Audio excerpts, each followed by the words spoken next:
Hiya, this is a Toyota RAV4 2003 1.9 diesel 4-wheel drive.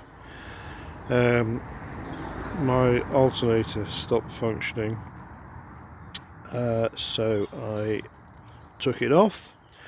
Come back to that in a minute.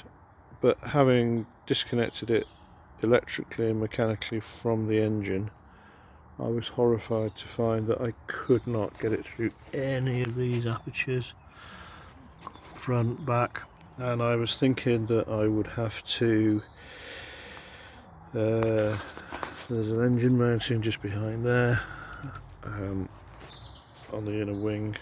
I thought I was going to have to drop that and maybe let the engine drop down an inch or two, but I still couldn't guarantee that the gap between that suspension structural piece there and the edge of the crankcase casting here would be big enough. And I found a really useful post on the Toyota owners forum, also copied and pasted onto Reddit, which talked about removing the track rod end and then having to, just show you under here, undo these subframe nuts here and here, bolts I should say, here and here, and dropping the subframe on a jack an inch or two to make this opening big enough. However, I started off doing that. I dropped the track rod end, it's taken hours because it was seized. I had to drill it out and chop the nut off, etc. You know the story. With the track rod end pushed back to there, I've got the old alternator out and the new alternator in. Still a nightmare putting it back. Just a note on that, moving forward, I've had to take off the, just get this out, this is the self-tensioning pulley unit, sorry, there, that's the self-tensioning pulley unit. This lug on the bracket there attaches, bolts into the back of the engine. It's really hard to get to, but it is pretty much essential to get this off to be able to get at the top main mounting bolt of the alternator.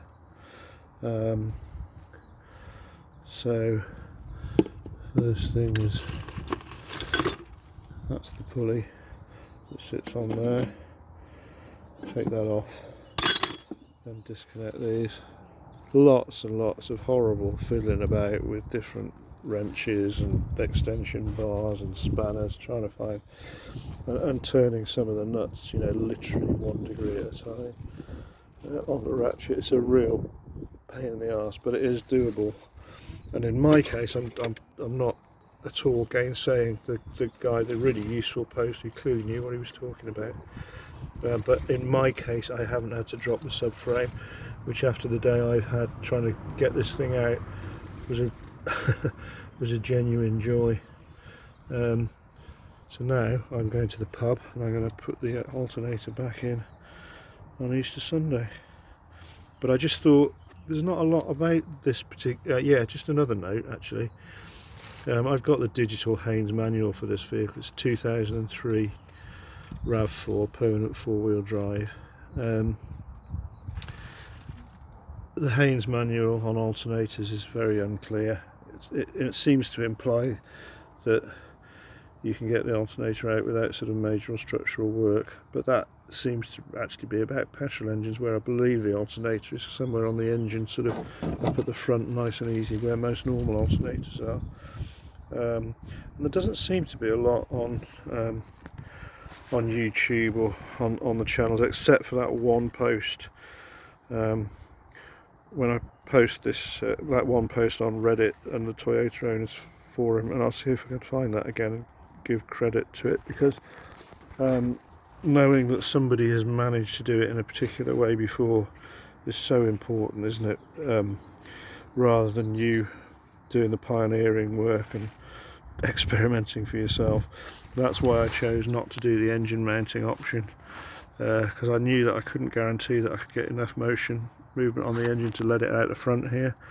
But I knew, because whoever that very kind gentleman was, who posted about dropping the the track rod and the subframe, I knew that because somebody had done it before that it would work for me. So thank you, and I'm hoping this video will be of use to anybody else who has to do this bloody awful job in the future.